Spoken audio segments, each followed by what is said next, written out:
나는 전능하신 아버지 하나님, 천지의 창조주를 믿습니다. 나는 그의 유일하신 아들, 우리 주 예수 그리스도를 믿습니다. 그는 성령으로 잉태되어 동정녀 마리아에게서 나시고 본디오 빌라도에게 고난을 받아 십자가에 못 박혀 죽으시고 장사된 지 사흘 만에 죽은 자 가운데서 다시 살아나셨으며 하늘에 오르시어 전능하신 아버지 하나님 우편에 앉아 계시다가 거기로부터 살아있는 자와 죽은 자를 심판하러 오십니다. 나는 성령을 믿으며 거룩한 공교회와 성도의 교제와 죄를 용서받는 것과 몸의 부활과 영생을 믿습니다. 아멘. 하나님 아버지, 지난 삶 속에서도 끊임없이 우리를 구원하셨던 우리 하나님 아버지께 예배하러 나왔습니다. 지금 우리를 살리는 능력은 예수님을 통해 나타난 하나님의 아버지의 구원인 줄 믿습니다. 감사드립니다. 우리에게 이 예배 바깥에서 부는 거센 바람으로 꺼져가는 우리 믿음을 성령께서는 외면하실 수가 없으셨습니다. 그래서 다시 이렇게 성령께서 우리의 마음을, 우리의 삶을 이 예배 안으로 이끄셨습니다. 영광을 돌립니다. 이 모든 것은 우리의 능력이 아니라, 우리의 신념이 아니라, 이 모든 것은 우리 하나님 아버지의 사랑이며 축복이며 기적입니다. 하나님 아버지, 이 시간 아버지의 기적, 생명의 말씀으로 우리 모두를 먹이어 주시옵소서. 충만케 하옵소서. 배부르게 하옵소서. 우리를 다시 보살펴 주시옵고 다시 이 기쁨을 회복시켜 주시옵소서. 이 예배를 주관하여 주옵시고 아버지께 드려지게 하옵소서. 나사렛 예수 그리스도의 이름으로 간절히 기도드리옵나이다. 아멘. 오늘 우리 하나님께서 우리에게 주신 생명의 말씀은 마태복음 22장 34절부터 40절까지의 말씀, 신약 38면에 있는 말씀입니다. 예수께서 사두개인들로 대답할 수 없게 하셨다 함을 바리새인들이 듣고 모였는데 그 중에 한 율법사가 예수를 시험하여 묻되 선생님, 율법 중에서 어느 계명이 크니이까? 예수께서 이르시되 내 마음을 다하고 목숨을 다하고 뜻을 다하여 주 너의 하나님을 사랑하라 하셨으니 이것이 크고 첫째 되는 계명이요 둘째도 그와 같으니 내 이웃을 내 자신과 같이 사랑하라 하셨으니 이 두 계명이 온 율법과 선지자의 강령이니라. 아멘. 여기 한 율법사가 예수님께 율법을 묻습니다. 함께 예수님께 나온 바리새인 중에 율법을 가르치는 으뜸인 그 율법사입니다. 그는 예수님께 어떤 계명이 모든 율법 중에서 중요하냐고 예수님께 묻습니다. 예수님께서는 하나님을 사랑하고 이웃을 사랑하는 것이 제일 크고 첫째 된다 하시면서 이 두 개의 율법을 이루고 있고 선지자에게 강령임을 분명히 말씀하셨습니다. 성령께서는 마태복음 22장 15절부터 31절까지의 말씀을 통해서 율법을 대하는 그때 사람들의 모습을 보여주십니다. 15절부터 22절에 다다르는 말씀을 통해서 가이사뿐만 아니라 율법으로 정해진 하나님께 드려야 하는 물질조차도 아까워하는 바리새인들의 민낯을 보여주십니다.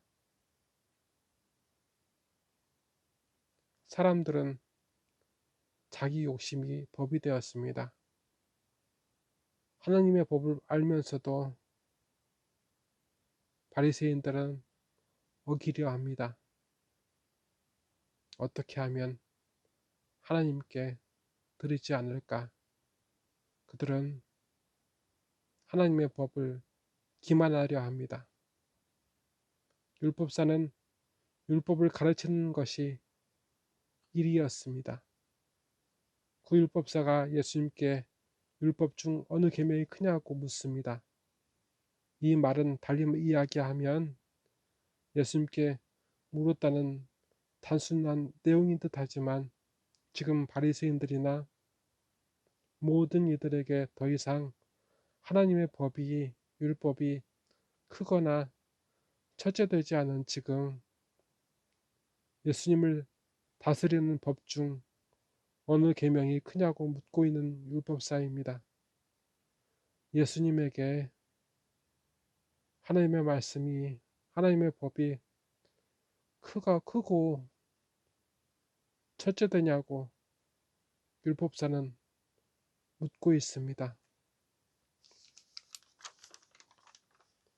그 율법사에게 예수님께서는 이렇게 답하십니다. 내 마음을 다하고 목숨을 다하고 뜻을 다하여 주 너의 하나님을 사랑하라 하셨으니 이것이 크고 첫째되는 계명이요 둘째도 그와 같으니 내 이웃을 내 자신과 같이 사랑하라 하셨으니 이 두 계명이 온 율법과 선지자의 강령이니라. 아멘. 예수님을 다스리고 계시는 이는 하나님이시고 예수님을 다스리고 있는 법은 이 하나님의 법뿐이었습니다. 바리새인은 법을 피하려 하고 사두개인들에겐 법은 관심의 대상일 뿐이었습니다. 그들을 다스리고 있는 법은 그들의 욕심과 불법입니다. 요즘도 사람들은 이 법에 충실합니다. 이 법에서 도무지 떠나려 하지 않습니다. 우리를 다스리는 법은 무엇입니까? 우리 예수님께서는 그 율법사의 모습으로 우리에게 묻고 계시는지 모릅니다. 하나님께서 이스라엘 자손에게 율법 곧 십계명을 주신 때를 되새겨 봅시다. 그때는 시내산에 이스라엘 자손이 있을 때였고 모세가 십계명을 그 두 돌판을 그들에게로 가져왔습니다. 그들에게 하나님의 법이 함께하는 그 순간입니다. 그 영광스러운 순간입니다. 하나님의 법이 그들과 함께하는 것은 하나님께서 그들과 함께 하시는 것입니다. 역사입니다. 그것을 우리는 임마누엘이라고 달리 부르기도 합니다. 하나님의 법이 그들과 함께 있을 때 그들은 하나님께서 그들과 함께 하심을 의지할 수 있었습니다. 하지만 그들이 하나님의 법 아닌 자기 욕심과 함께 할 때 하나님은 더 이상 그들과 함께 하시지 않으셨습니다. 더 이상 하나님의 법에 무관심한 성도 여러분, 예수님은 하나님의 법을 폐하려 오신 것이 아니라 하나님의 법을 완전하게 하려 오셨다고 하셨습니다. 하나님과 함께 하심을 의지하시려면 지금 하나님의 다스리심의 앞에 엎드리십시오. 하나님의 법에 순종하십시오. 우리와 우리 자손의 생명을 위하여 하나님의 법을 택하십시오. 다 같이 기도하시겠습니다. 하나님 아버지, 이 시간 하나님 아버지를 예배합니다. 하나님의 함께 하심 속에 평안을 얻기 위해 고침을 받기 위해 하나님의 법에 나를 복종시키기 원합니다. 하나님 함께 하심을 더 간절히 사모합니다. 지금 우리가 예배하는 대상이 오직 하나님만 되게 하여 주시옵소서. 지금 우리가 다스림을 인정하는 이가 오직 하나님 되게 하여 주시옵소서. 예수님 닮게 하여 주시옵소서. 그래서 다시 하나님을 사랑하고 이웃을 사랑하게 하옵소서.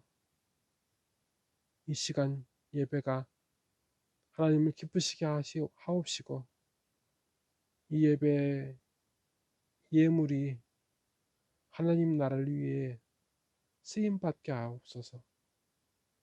가난하고 지친 아버지의 자녀들을 고쳐주시옵소서. 나사렛 예수 그리스도의 이름으로 간절히 기도드리옵나이다. 아멘. 지금은 하나님과 함께 하나님 아래에 거하는 예배자들 위해 주 예수 그리스도의 은혜와 주 하나님 아버지의 사랑하심과 주 성령님의 감화 감동 역사하심이 이제로부터 영원히 함께 계시리로다. 아멘.